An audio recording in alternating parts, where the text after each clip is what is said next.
well, not every race, but in races where if I get caught or someone's riding well or someone's running well, and you congratulate them, hey, you're doing great, or you give like a little low, hey, I see what you're doing, keep up the good work, or a thumbs up or something like that. I find I feed off of that way more than I would have kick him when he's down, anything like that. That doesn't motivate me. It's actually really, if you haven't done it, I would encourage you to be a positive thinker out there on the race course and spur other people on, even if it's your arch nemesis when it comes to competition. Like it'll do more for you than it probably will for them, and that's kind of the power of sports. Yeah. Guys, I've got one for you. I ran one marathon, and I ran the entire marathon neck and neck with a guy in a rubber rhino suit. Do you have a unique race experience that sticks out? Something like that? That's a pretty good one. That's tough to beat. It's competitive, no doubt. Sometimes you get that, like, people want to be on TV or whatever, so we're starting a race, and there's some kid, like, with a cape in his underwear, like, sprinting out there. Yeah, that's the best one I think. I definitely can't top the rhinos. I can't top the rhinos. You got us beat for sure. That would be the only way. I race in the gel hyperspeeds. I've raced in them ever since they were prototyped in 2007, and I just love the shoe. It's like, I think got the best return off the ground, like the perfect amount of cushioning and support. And yeah, I just keep going back to that shoe. I love it. It's my baby. So as I evolve, I'm constantly looking for different shoes as well. And for Ironman racing, I've kind of gone to the DS Racer, and it has a little bit more support because my arch will collapse a little bit, and I need the structure to help support me. I am one of the bigger guys out there on the course. I'm trying to get smaller. Like I don't have plans on getting any bigger. And as my body kind of adapts and changes with the demands of the sport, I found that I'm leaning a little bit more towards a cushioned shoe or something that's along the lines of the hyperspeed. But I'm also training in the Kayano, and the Kayano meshes really well with the DS Racer because it's a similar support structure. Whereas Ryan will race or train in more neutral shoes.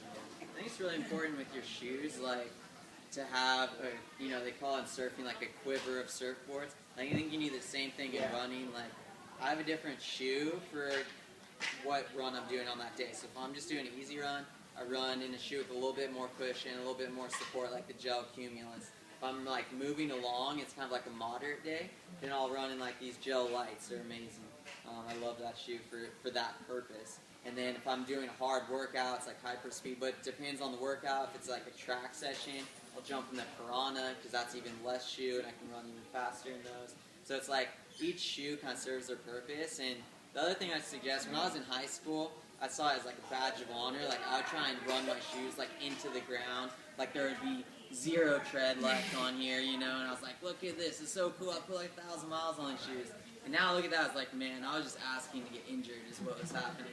So like I trade out my shoes, like one pair of shoe for a month tops, and then I'm trading them out. I mean, I'm running, that's still like, 300 to 400 miles I'm putting on that shoe, so it's still quite a bit of running. But I would suggest trade them out before you need to, because yeah, they're good quality shoes that can last you a really long time, but I find that I love them when they're fresh, and I just don't want a chance of getting injured. It's the one piece of equipment that runners need that has, I think, in my opinion, should be really high quality. So it's a great investment in your health, and they look pretty cool too. So how do you know if a shoe is toast? right? So we've all put on a brand new pair of shoes that you put them on, and you're like, oh yeah, this is a new pair of shoes. This feels great, right? And there's sort of that like that smile you put that a brand new pair of shoes puts on your face because it's so cushiony and it fits really well. When you first get your shoes, you can take your thumbs, right, and try to meet them in between, and they should have some give, right, in the middle. As the shoe starts to wear, you'll start to be able to feel your thumb on the inside. So if you can start to really feel your thumb, you know your shoe is not giving. If you can feel your thumb, you can tell that when you're applying all that force when you land and all your body weight, you can tell it's not going to help you. It's not going to help you as much as when you first bought it. Another key technique and a real simple way to learn about a pair of shoes is actually it's really easy to tell in this pair. So all shoes, the midsole here, so they got the sole and the upper, and the midsole is kind of what gives you all your support, right, when you're running. And so you test them out, see if it fits, and then they all have small little creases. And as soon as the creases become more and more worn, so they'll have less bounce back, right? So as the shoe gets more worn, the midsole has less and less bounce back. You see the crease there? I don't know if you can kind of see it, but the midsole becomes more compact, and you'll start to see the creases. And when you notice the creases, test for your thumbs, and if you can feel your thumb, then it's like, ooh, my shoe's not giving me as much as it was a month ago. I think it's time. And then what ends up happening, you get into a new pair of shoes, and your bones, not your muscles, but your bones, start to say, thank you. They're like, oh, yeah, we asked you 2 weeks ago. Come on, get in the game. So pay attention to, the sole is okay, but sometimes it has more to do with like your tread and how the surface that you're running on. More importantly is the midsole and how you're wearing your shoe, and pay attention to it. I'm about the same for a pair of shoes. I'm about a month on a pair, but that's a lot of miles. So it has more to do with the miles than it does to do with the time. However, if you're saving a pair of shoes that you got 5 years ago because they were awesome, and you're like, okay, they're never going to make this shoe again, I got to go get 5 pairs of them, and you have a pair still in the box. Unfortunately, just like a perishable item, a perishable fruit, the rubber and the composite that we use to make shoes deteriorates whether you wear them or not. And there's a shelf life on shoes whether you like it or not. So 5 years, that shoe will wear like you've been wearing it for a month. It'll just be less responsive. You can still wear it for sure, but it's just not going to offer you everything that you thought it was going to offer you when you first pulled it off the shelf. If that makes sense. Does that make sense? Yeah. So they're going to do like 1 or 2 more questions, and then they're going to sign autographs. We'll wrap it up. I have a question about shoes. Have you guys experimented with minimal shoes at all? And what do you wear for like trail running? How much running do you actually do on trail? Yeah, like I was talking about the gel lights. It's these guys, right? Oh no, it's these guys. This is the woman's version, but Yeah. Here's the new one. Yeah, so like that's what I was saying with these guys. Like I'll do like my medium pace run in these. Like I don't necessarily think they're designed to be an everyday shoe. And my take on minimal running, it's like I think it's very individual. Like I'm hesitant to do it. I know other elites who run minimal like every single day and it works for them. But I think like Andy's talking about your legs and they're talking to you. Like when I run in minimal shoes, it feels really good, but it just beats my legs up if I do it every single day. So I kind of choose my battles. So maybe like 2 or 3 times a week I'll run in a minimal shoe. And then in terms of trail running, I actually do quite a bit of running on trails because running on soft surfaces I think is super, super important. Especially if you're running or going to wear minimal shoes, which on trails, minimal shoes is tough because you don't have the same support. You feel every rock through there sometimes. Although these are good for that. Like you don't feel the rocks as much because yeah, the sole is a little better, firmer, and you don't feel as much. But for trail running, I just wear my gel Cumulus, and those have enough support for me on those. So, but I think running soft surfaces, I don't know how people who live, like we're staying downtown in LA right now, and been just running on the concrete and stuff. That my hat's off to anyone who does that day in and day out, because it just beats my legs up. I think it's super important, even if you're just doing like grass loops or like ideally I try and find dirt roads. You can run fast on them and they're really soft on your legs. I'm a big fan of, just like, so it depends on the day. I will change my shoes. I kind of alternate between the 2000s, GT 2000s, and the Kayanos, which have a similar platform, but they're definitely different shoes. And the reason I do it is for variety for my feet. And for that same reason, I choose different surfaces to run on. And I don't know who said it, but like variety is the spice of life, right? So I have a purpose for when I'm running on. I try not to run a ton on cement. Cement is the hardest thing you're going to run on. Pavement is different than cement, and pavement's for sure softer than cement.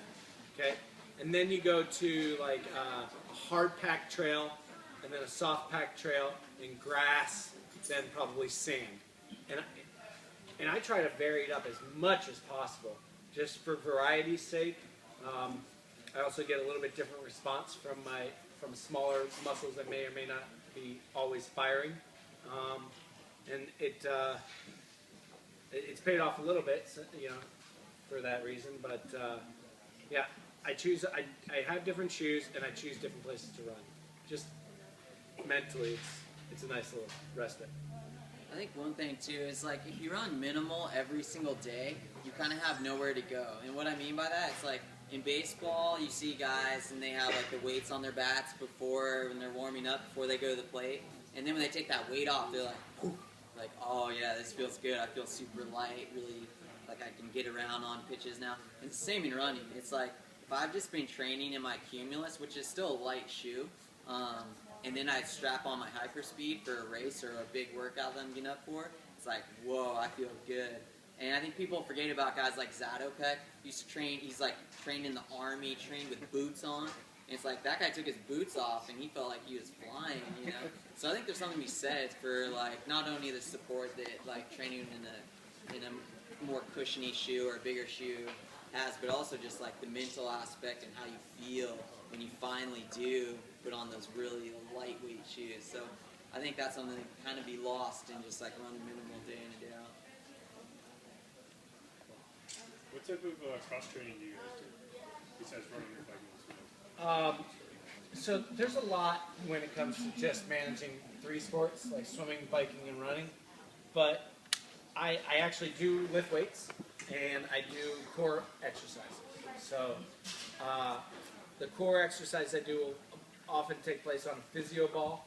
I also have one of those things it's called a barrel in Pilates, and I get a little bit deeper of a movement off of the barrel for like obliques and back raises and things like that. So I do exercises stemming from like crunches, obliques, back raises, like all targeting the core. And it's kind of my philosophy is like inside out, like get the core nice and strong, and then have the limbs flow from the inside out. And then when it comes to weights, my philosophy on weights is sometimes you can fool yourself a little bit with a hard, difficult run where you think you're going hard and it feels hard, but then you're checking your splits and it's not. You're not going as fast as you thought you were going. Whereas the perceived level of exertion is way higher than the actual output. But with weights, and you can kind of trick yourself sometimes into thinking I'm running great, but you're not. But with weights, it's on, and like it's if it says 45 pounds, the only way to move it is to move the 45 pounds, is to recruit those muscles to move that weight, and the weight doesn't change. So that's the mentality behind using resistance training or weight training is the fact that you can't fake it. And that's why I'm a proponent of it, is there's one way to do it, and you gotta just do it. You gotta move it. Yeah, like for me, for cross training, since I only just do the running, I have more options. Only.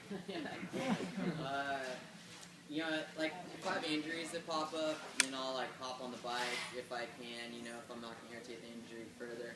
I think biking kind of has its place. My wife loves to bike. She loves doing spinning classes or whatever as like supplemental thing. My advice with cross training for runners is like obviously do the weights, the core, like I do that stuff. But do as much running as you can handle, and then whatever extra stuff you need to do, then you can hop on the bike, swim, elliptical, whatever you need to do. But do as much running as you can, because ultimately the way to run fast is to do a lot of running. So that's where I invest the primary chunk of my energy is in my running. But yeah, if I get banged up, hop on a bike a little bit, but I just focus on the running for the most part. There's a reason it's called supplemental. Yeah. Supplement your training. So we're gonna do our last question. Stay in the back, and then they're gonna sign. Any insights about inserts? The commercial one. Yeah, I've never used them, so I don't have a real big background in them. When I do know that when I put on a pair of shoes, even a light jog. I mean, this store is huge, so a light jog down the alley, that'll tell me enough about the shoes that I learn enough from there. But I know that each foot is, even on the same person, left and right, they're different. I mean, there's a reason why people don't have two right feet. I mean, there are two different feet. But the shoe does talk to me enough to help me plan out what's the best platform for me to run. Yeah, I would just, have someone watch you run, like Andy was saying, super important. I've never used inserts, so I wouldn't be a great person because I haven't tried any out ever. So, but yeah, have someone watch you run and get their input. I think what they're both trying to say is you don't need inserts for ASICs. Just kidding. So we're going to begin our line here.